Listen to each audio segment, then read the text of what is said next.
और सीधे राष्ट्रपति के भाषण में लिए चलते हैं आपको। रुपया से पार हो चुका है और डिफेंस एक्सपोर्ट भी रिकॉर्ड 23,000 करोड़ रुपया से ऊपर चल गया है। ऑपरेशन सिंदूर के बाद made in India defence platform पर भरोसा मजबूत हुआ है। माननीय सदस्यगण, निवेश और निर्यात के मामले में भारत की वैश्विक हिस्सेदारी निरंतर बढ़ रही है। बीते 11 वर्षों में भारत में लगभग $750 बिलियन का FDI आया है। मेरी सरकार भारत में नई सेक्टर्स को प्रोत्साहित दे रही है। आधुनिक मैन्युफैक्चरिंग और भविष्य की टेक्नोलॉजी के लिए माइक्रोचिप में आत्मनिर्भरता बहुत आवश्यक है। वर्ष 2025 में 4 और सेमीकंडक्टर मैन्युफैक्चरिंग यूनिट को मंजूरी दी गई है। भारत में 10 ऐसे फैक्ट्रियां आने वाले समय में अपना काम शुरू करने वाली है। भारत अब नानो चिप निर्माण के लिए भी बड़े कदम उठा रहे हैं। माननीय सदस्यगण, चिप के अलावा एक और बहुत बड़ा क्षेत्र है जिसको लेकर मेरी सरकार ने मिशन मोड पर काम शुरू किया है। राष्ट्रीय क्रिटिकल मिनरल्स मिशन से जरूरी मिनरल के लिए विदेशों पर निर्भरता को कम किया जा रहा है। माननीय सदस्यगण, अतीत में भारत समुद्री व्यापार की एक महाशक्ति हुआ करता था, लेकिन गुलामी के बाद दशकों की उपेक्षा के कारण आज भारत का 95% व्यापार विदेशी जहाजों पर होता है। इस पर हर वर्ष 6 लाख करोड़ रुपया से अधिक खर्च होते हैं। मेरी सरकार इस स्थिति से देश को बाहर निकालने में जुटी है। शिपिंग सेक्टर के लिए सरकार ने करीब 70,000 करोड़ रुपया का ऐतिहासिक पैकेज घोषित किया है। बड़े जहाजों को इंफ्रास्ट्रक्चर का स्टेटस दिया।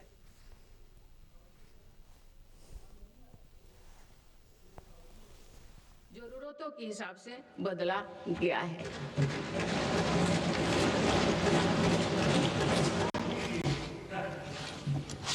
माननीय सदस्यगण, केरल के महान संत श्री नारायण गुरु कहते थे, शिक्षा से ज्ञान प्राप्त करो और संगठन से शक्तिशाली बनो। क्योंकि एक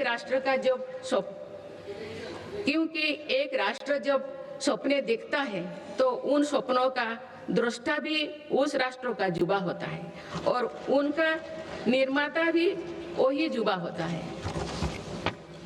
आपको ये जानकर खुशी होगी कि बीते 11 वर्षों में के दौरान देश में सिर्फ इलेक्ट्रॉनिक मैन्युफैक्चरिंग सेक्टर में 25 लाख से अधिक नई रोजगार सृजित हुई है। मेरी सरकार की नीतियों के कारण आज देश में कई नए सेक्टर्स का भी उदय हो रहा है। Semiconductor, green energy, green hydrogen जैसे इन क्षेत्रों में नए रोजगार बन रहे हैं। माननीय सदस्यगण, मेरी सरकार ने बीते वर्षों में आधुनिक इंफ्रास्ट्रक्चर के निर्माण पर 50 लाख करोड़ से अधिक राशि खर्च की है। इंफ्रास्ट्रक्चर पर हुई इस निवेश ने युवाओं के लिए बड़ी संख्या में रोजगार का निर्माण किया है। माननीय सदस्यगण, आज भारत के युवा मन में हम एक और सकारात्मक बदलाव देख रहे हैं। देश का युवा आत्मनिर्भर भारत, स्वदेशी और मेक इन इंडिया को अपनी जिम्मेदारी मान रहे हैं। मुद्रा योजना जैसे प्रयास इन युवाओं में उद्यमिता और स्वरोजगार की भावना को बढ़ावा दे रहे हैं। इस स्कीम के तहत अभी तक 38 लाख करोड़ रुपया से अधिक का फंड छोटे छोटे उद्यमियों को मिला है। करीब 12 करोड़ से अधिक लोन पहली बार स्वरोजगार शुरू करने के लिए दिए गए हैं।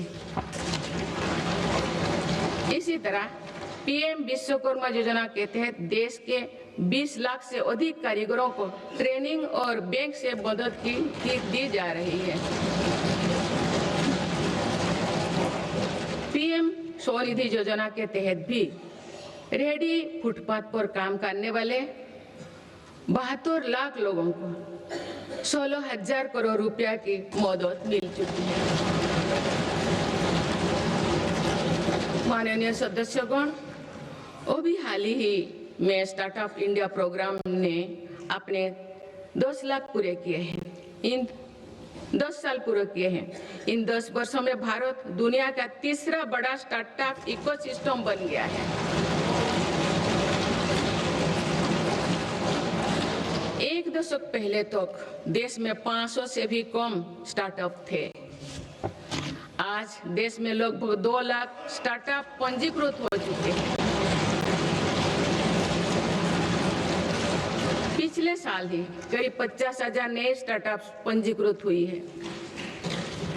हमारे स्टार्टअप नेटवर्क में 20 लाख से अधिक युवा काम कर रहे हैं। इन स्टार्टअप्स में से 45% में कम से कम एक डायरेक्टर महिला है। माननीय सदस्यगण, बीते एक वर्ष में विभिन्न रोजगार मेले के माध्यम से मेरी सरकार ने लाखों युवाओं को पक्की नौकरी दी है। प्राइवेट सेक्टर में भी 1 लाख करोड़ रुपए के बजट की प्रधानमंत्री विकसित भारत रोजगार योजना लागू की गई है। इसके तहत 3.5 करोड़ नए रोजगार सृजित किए जा रहे हैं। मेरी सरकार के प्रयासों से आईटी सर्विस, इलेक्ट्रॉनिक्स मैन्युफैक्चरिंग और ग्लोबल कैपेबिलिटी सेंटर्स में भी 1 करोड़ से अधिक युवाओं को रोजगार मिला है। माननीय सदस्यगण, बीते वर्ष देश में 1 लाख से ज्यादा मोबाइल टावर्स के जरिए 4G और 5G नेटवर्क को देश के कोने कोने तक पहुंचाया गया है। डिजिटल इंडिया के विस्तार ने भारत को हजारों करोड़ की क्रिएटिव इकोनॉमी के एक बड़े ग्लोबल सेंटर के रूप में पहुंचाना दी गई है। क्रिएटिव इकोनॉमी को और गति देने के लिए मेरी सरकार ने वेब्स का नया प्लेटफॉर्म भी बनाया है। माननीय सदस्यगण, आज टेक्नोलॉजी तेजी से बदल रही है। इसके कारण जॉब्स का नेचर भी तेजी से बदलता जा रहा है। इसलिए नेशनल एजुकेशन पॉलिसी को वर्तमान और भविष्य की जरूरतों के हिसाब से तैयार किया गया है। आज स्कूल के स्तर से भी बच्चों में टेक्नोलॉजी और इनोवेशन का माइंडसेट बनाया जा रहा है। इससे अटल इनोवेशन मिशन प्रभावी काम कर रहे हैं। अभी तक देश भर में 1 करोड़ से अधिक विद्यार्थियों को अटल टिंकरिंग लैब्स का लाभ मिल चुका है। इसके अलावा राष्ट्रीय अनुसंधान फाउंडेशन के माध्यम से भी रिसर्च और डेवलपमेंट के कल्चर को गति मिल रही है। माननीय सदस्यगण, देश के आईटीआई नेटवर्क को अपग्रेड करने के लिए 1000 आईटीआई को फ्यूचर रेडी बनाया जा रहा है। इस पर पीएम सेतु योजना के तहत 60,000 करोड़ रुपया खर्च किए जा चुके हैं। मेरी सरकार आधुनिक टेक्नोलॉजी के लिए एक इंडस्ट्री रेडी वर्कफोर्स तैयार कर रही है। अब तो 60,000 युवाओं को सेमीकंडक्टर उद्योग के लिए प्रशिक्षित किया जा चुका है।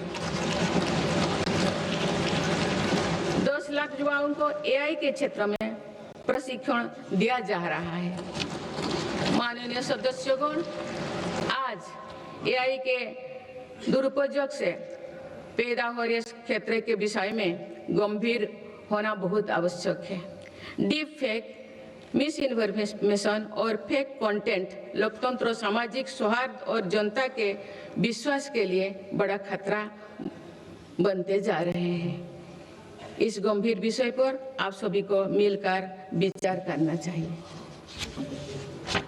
माननीय सदस्यगण, भारत के युवाओं और मेरी सरकार के साझा प्रयासों से देश में खेलों का भी अभूतपूर्व विकास हो रहा है।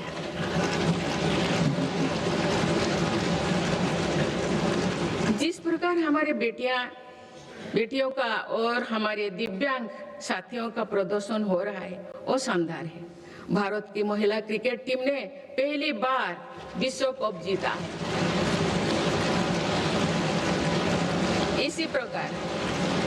इसी प्रकार ब्लाइंड वुमेन क्रिकेट टीम ने भी वर्ल्ड कप जीता। मैं अपनी बेटियों को बहुत बहुत शुभकामनाएं देती हूँ। इसी तरह आगे बढ़ते रहे। माननीय सदस्यगण, बीते दशक में भारत में खेल से जुड़े हर व्यवस्था में रिफॉर्म किए गए हैं। मेरी सरकार ने खेलो भारत नीति बनाए हैं और खेलों से जुड़े संस्थानों को पारदर्शी बनाया जा रहा है। हमारी तैयारियां और आत्मविश्वास का परिणाम है कि भारत को 2030